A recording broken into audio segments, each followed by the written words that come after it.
Welcome to the Tech Egg. Don't get scrambled. Enjoy the video. Open Settings on your Apple Watch and tap Accessibility to find Assistive Touch. Scroll to Assistive Touch and toggle it on to enable gesture controls. The watch will prompt you to complete a short hand training routine to recognize clench and pinch.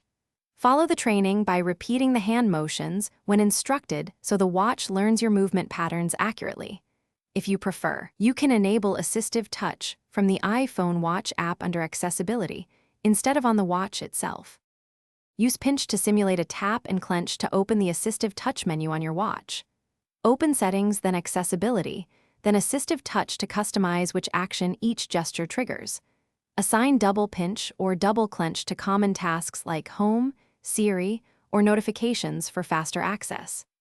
In the Menu Items section, you can add or reorder up to 6 items for quick selection with the pointer. Test each gesture slowly at first to ensure the watch registers your motion reliably.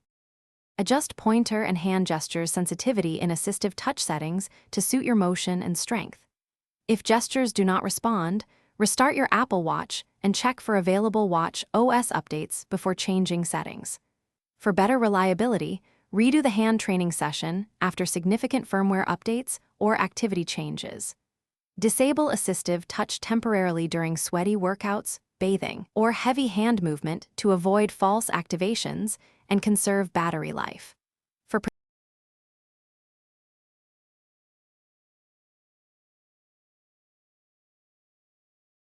Thanks for watching. Consider subscribing if I helped unscramble your problems.